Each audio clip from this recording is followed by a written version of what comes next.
Hi guys, welcome back to Nivi Jashvi vlogs. I hope ಎಲ್ಲ ಚೆನ್ನಾಗಿದ್ದೀರಾ ಅಂತ ಅಂದ್ಕೊಂಡಿದ್ದೀನಿ. ಆ್ಯಂಡ್ ನಾನು ಕೂಡ ತುಂಬ ಚೆನ್ನಾಗಿದ್ದೀನಿ.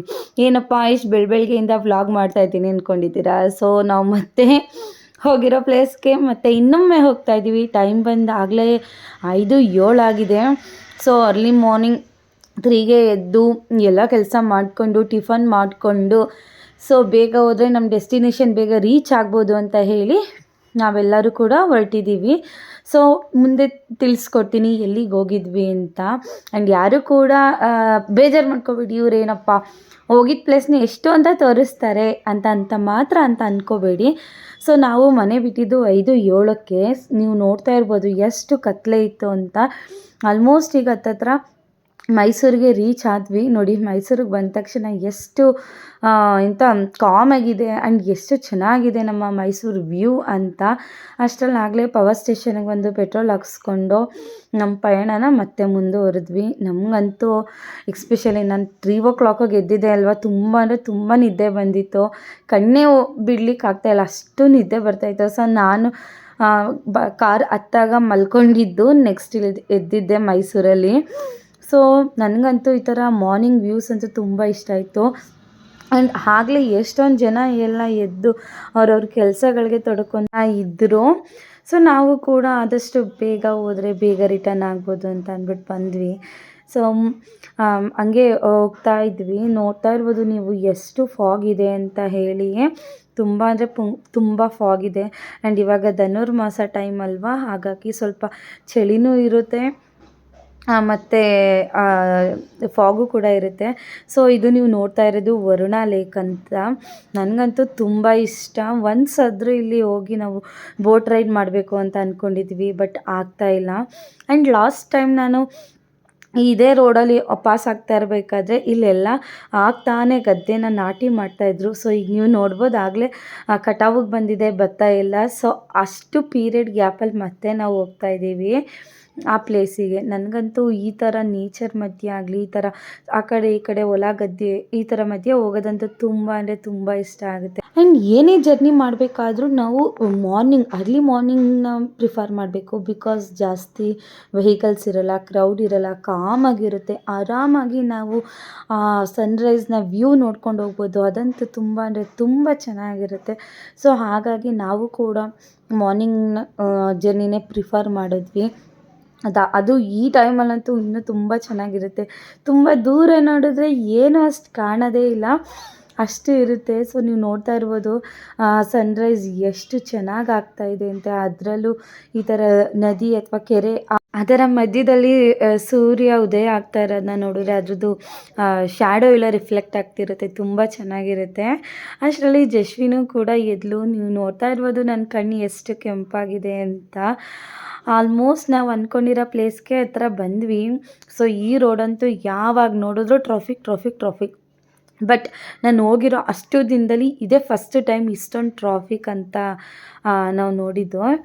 ಸೊ ಆಲ್ರೆಡಿ ಗೆಸ್ ಮಾಡಿರ್ತೀರಾ ಅಂತ ಅಂದ್ಕೊಂಡಿದ್ದೀನಿ ನಾವು ಎಲ್ಲಿಗೆ ಹೋಗ್ತಾಯಿದ್ವಿ ಅಂತ. ಸೊ ಮುಂದೆ ನೋಡಿ, ಕ್ಯೂರಿಯಸ್ ಅನ್ನೋದು ಸ್ವಲ್ಪ ಜನಕ್ಕೆ ಇರಬಹುದೇನೋ, ಇನ್ನು ಸ್ವಲ್ಪ ಜನಕ್ಕೆ ಗೊತ್ತಾಗಿರ್ಬೋದೇನೋ ರೋಡ್ ನೋಡಿ. ಸೊ ಯಾಕೆ ಅಷ್ಟು ಕ್ಯೂರಿಯಸ್ ಮಾಡೋದು, ಸೊ ನಾನೇ ಹೇಳ್ತೀನಿ. ಸೊ ನಾವು ಮತ್ತೆ ಬಂದಿದ್ದು ಮಲೆ ಮಹದೇಶ್ವರ ಟೆಂಪಲ್ಗೆ ಬಂದ್ವಿ ಫ್ಯಾಮಿಲಿ. ಯಾರ್ಯಾರು ಅಂತಂದರೆ ನಾನು, ಜಶ್ವಿ, ಸುದಿ, ಅತ್ತೆ, ಮಾವ ಮತ್ತು ಚಿಕ್ಕತ್ತೆ, ಇಷ್ಟು ಜನನೂ ಬಂದು ಯೂಶ್ವಲಿ ಅಲ್ಲಿ ಹೋಗ್ಬೇಕಾದ್ರೇ ಈ ಥರ ಕೆಳಗಡೆ ತಾಳ್ಬೆಟ್ಟದಲ್ಲಿ ನಿಲ್ಲಿಸ್ಬಿಟ್ಟು ಅಲ್ಲಿ ಧೂಪ ಹಾಕ್ಬಿಟ್ಟು ಕೈಕಾಲು ತೊಳ್ಕೊಂಡು ಹೋಗಬೇಕು. ಸೊ ನಾವು ಅದೇ ರೀತಿ ಮಾಡಿದ್ವಿ. ನೀವು ನೋಡ್ತಾ ಇರ್ಬೋದು ಎಷ್ಟು ಚೆನ್ನಾಗಿ ಕಾಣಿಸ್ತೈತೆ ಅಂತ. ನಾನು ಲಾಸ್ಟ್ ಟೈಮ್ ಬಂದಿದ್ದಕ್ಕೂ ಇದಕ್ಕೂ ತುಂಬ ಅಂದರೆ ತುಂಬ ವ್ಯತ್ಯಾಸ ಇತ್ತು. ಇನ್ನು ನಾನು ಮಾರ್ನಿಂಗ್ ಎದ್ದು ಟಿಫನ್ಗೆ ಪಲಾವ್ ಮಾಡ್ಕೊಂಡಿದ್ದೆ. ಪಲಾವ್ ಜೊತೆಗೆ ಬೋಂಡ ಮತ್ತು ಮೊಸರು ಬಜ್ಜಿ ಮಾಡ್ಕೊಂಡಿದ್ದೆ. ಸೊ ಅಲ್ಲೇ ಟಿಫನ್ ತಿಂದ್ವಿ. ಮಠ ಇದು, ಅಲ್ಲೇ ಕೂತ್ಕೊಂಡು ಟಿಫನ್ ತಿಂದ್ವಿ. ಆಲ್ಮೋಸ್ಟ್ ನೀವು ನೋಡ್ತಾ ಇರ್ಬೋದು ಎಷ್ಟು ಜನ ನಮ್ಮ ಥರನೇ ಟಿಫನ್ ತಿನ್ಕೊಂಡು ಹೋಗೋಕ್ಕೆ ಬಂದಿದ್ರು ಅಂತ. ಆ್ಯಂಡ್ ಅಲ್ಲಿ ಮಠದವರು ಕೂಡ ನಮಗೇನು ಅಷ್ಟು ಅಂದರೆ ತಿನ್ನಬೇಡಿ, ಅಲ್ಲಿ ಗಲೀಜು ಮಾಡಿಬಿಡಿ ಅಂತ ಏನೂ ಅನ್ನಲಿಲ್ಲ. ಸರಿ, ನೀವು ಆರಾಮಾಗಿ ತಿನ್ಕೊಂಡೋಗಿ, ಏನು ಪರವಾಗಿಲ್ಲ ಅಂತೆಲ್ಲ ಹೇಳ್ತಾಯಿದ್ರು. ತುಂಬ ಚೆನ್ನಾಗಿತ್ತು. ಸೊ ಅಲ್ಲಿಂದ ನಮ್ಮ ಪಯಣನ ಮುಂದುವರಿಸಿದ್ವಿ.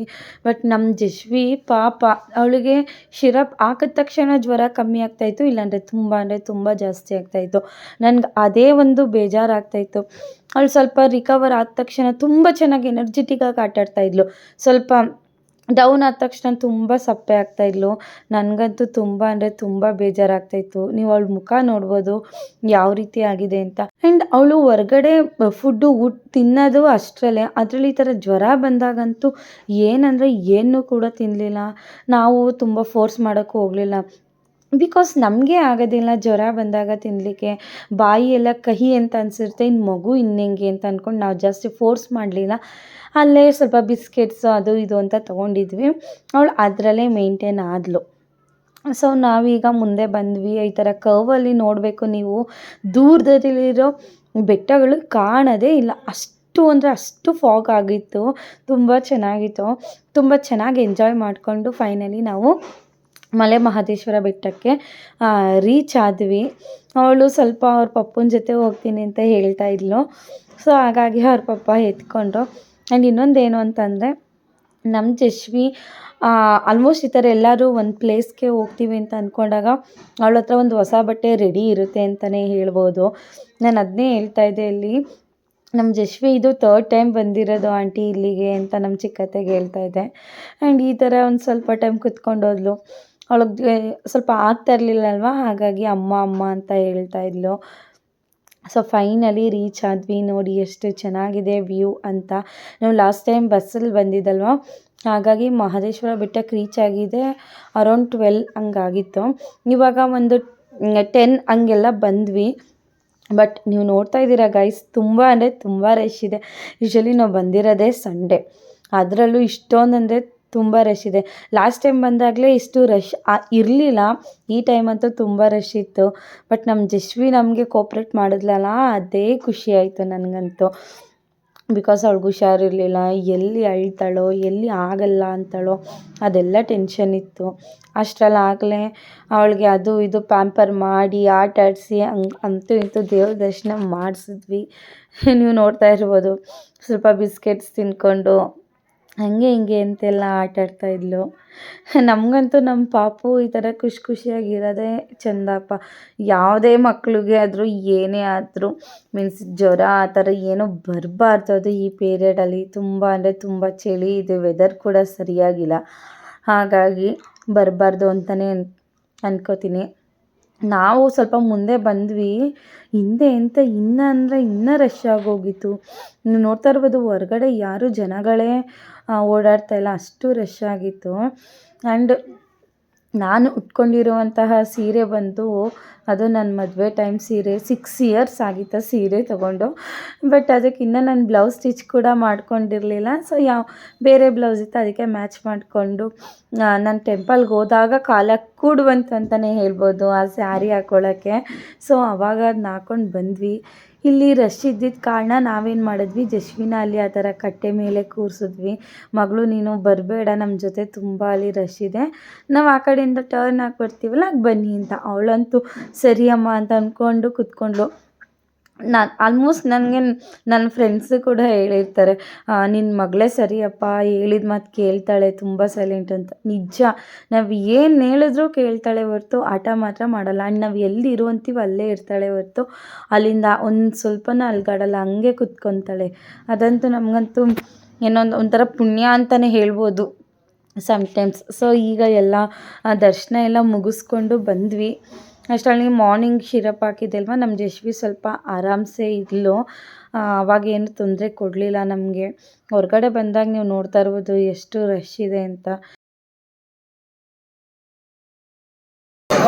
ಇವಾಗ ಊಟಕ್ಕೆ ಕ್ಯೂಗೆ ಹೋಗ್ತಾ ಇದ್ದೀವಿ. ನಾವು ಲಾಸ್ಟ್ ಟೈಮ್ ಬಂದಿರೋಕ್ಕಿಂತ ಇವಾಗೊಂದು ಸ್ವಲ್ಪ ಪರವಾಗಿಲ್ಲ, ರಶ್ಶು ಸ್ವಲ್ಪ ಕಮ್ಮಿನೇ ಇದೆ. ಬಟ್ ಟೆಂಪಲ್ ರಶ್ ಅಂತೂ ತುಂಬ ಇತ್ತು. ಸೊ ಬನ್ನಿ. ಎಲ್ಲೈತಿದ್ದೀರಾ ಈಗ? ಎಲ್ಲೈತಿದ್ದೀರಾ? ಎಲ್ಗೋಗ್ತಿದ್ದೀರಾ? ಎಲ್ಗಮ್ಮ?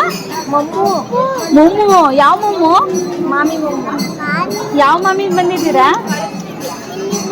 ಹುಲಿ ಮಮ್ಮಿ. ಅಲ್ಲಿ ಕ್ಯೂವಲ್ಲಿ ಬರ್ಬೇಕಾದ್ರೆ ಏನಂತ ಹೇಳಿದ್ರಿ ನೀವು? ಬೊಬ್ಬಲ್ ಬೇಕು ಅಂತ. ಅಲ್ಲ ಏನು ಹೇಳಿದ್ರಲ್ಲ ಮಾಮಿದು? ಜ್ವರ ಹೇಳಕ್ಕಂತ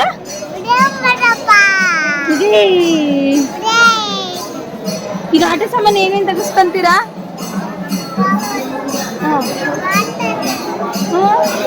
ಎಲ್ಲ ವಾಟರ್ ಗನ್ ಮನೇಲಿ ಐತೆ ಬೇಡ, ಮನೇಲಿ ಐತೆ ನಿಜ ಐತೆ. ಪಪ್ಪ ಧರ್ಮಸ್ಥಳದಿಂದ ತಂದವರು. ನಾನು ತೋರಿಸ್ತೀನಿ. ಸರಿ, ಎಷ್ಟು ಬೇಕು?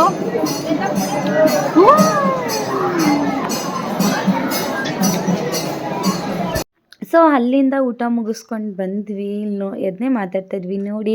ಇನ್ ಕೇಸ್ ರೂಮ್ ಸಿಗಲಿಲ್ಲ ಅಂದರೆ ಇಲ್ಲಿ ಎಷ್ಟು ಚೆನ್ನಾಗಿ ಮಂಟಪ ಕಟ್ಟಿದ್ದಾರೆ. ಆಲ್ಮೋಸ್ಟ್ ಎಲ್ಲ ಇಲ್ಲೇ ಮಲ್ಕೊಂಡು ಸ್ಟೇ ಆಗಿ ಹೋಗ್ತಾರೆ, ಆಮೇಲೆ ಇದು ಮಾಡ್ತಾರೆ ಅಂತ. ಸೊ ಹಾಗೆ ಅತ್ತೆ ಕುಕ್ಕೆ ತೊಗೊಳ್ಳೋಣ ಅಂತ ಹೇಳಿದ್ರು. ಬಟ್ ತುಂಬ ಅಂದರೆ ತುಂಬ ರೇಟ್ ಹೇಳಿದ್ರು. ಆ ಚಿಕ್ಕ ಕುಕ್ಕೆಗೇ 300 ಹೇಳಿದ್ರು. ನಿಜ ವರ್ತ್ ಅಂತ ಅನಿಸ್ಲಿಲ್ಲ. ಹಾಗಾಗಿ ಅಲ್ಲಿಂದ ನಮ್ಮ ಸೆಕ್ಟರಿಗೆ ಬಂದ್ವಿ. ಏನೋ ಶಾಪಿಂಗ್ ಅಂದರೆ ಯೂಶ್ವಲಿ ಏನು ಮಾಡಲಿಲ್ಲ, ಜಸ್ಟು ಅಲ್ಲಿ ಏನು ಬೇಕು ಮನೆಗೆ ಅದನ್ನು ತೊಗೊಂಡ್ವಿ. ಅದಾದಮೇಲೆ ಯೂಶ್ವಲಿ ನಿಮಗೂ ಗೊತ್ತಲ್ವಾ, ನಮ್ಮ ಜಶ್ವಿ ಒಂದು ಬಬಲ್ ತೆಗೆಸ್ಕೊತಾಳೆ ಅಂತ. ತೆಗೆಸ್ಕೊಂಡು ಒಂದು ಗೊಂಬೆ ತೊಗೊಂಡು ನಾವು ಅಲ್ಲಿಂದ ಹೊರಟ್ವಿ, ಟೈಮ್ ಆಗಿತ್ತು ಅಂತ. ಸೊ ಬರ್ಬೇಕಾದ್ರೆ ನೀವು ನೋಡ್ತಾ ಇರ್ಬೋದು, ಮಾರ್ನಿಂಗ್ ಸನ್ರೈಸ್ ನೋಡಿದ್ವಿ, ಈಗ ಸನ್ಸೆಟ್ ನೋಡಿದ್ವಿ. ಸೊ ಇಲ್ಲಿಗೆ ಈ ವಿಡಿಯೋನ ಮುಗಿಸ್ತಾ ಇದ್ದೀನಿ. ಐ ಹೋಪ್ ಎಲ್ಲರಿಗೂ ಈ ವಿಡಿಯೋ ಇಷ್ಟ ಆಗಿದೆ ಅಂತ ಭಾವಿಸುತ್ತಾ, ಪ್ಲೀಸ್ ಇಷ್ಟ ಆದರೆ ಲೈಕ್ ಮಾಡಿ, ಶೇರ್ ಮಾಡಿ ಮತ್ತು ಕಮೆಂಟ್ ಮಾಡಿ. ಮತ್ತೆ ಮುಂದಿನ ವಿಡಿಯೋದಲ್ಲಿ ಸಿಗ್ತೇನೆ. Thank you for watching. ಹಾಗೆ ಯಾರೆಲ್ಲ ಸಬ್ಸ್ಕ್ರೈಬ್ ಮಾಡದೆ ನೋಡ್ತಾ ಇದ್ದೀರಾ, ಪ್ಲೀಸ್ ಸಬ್ಸ್ಕ್ರೈಬ್.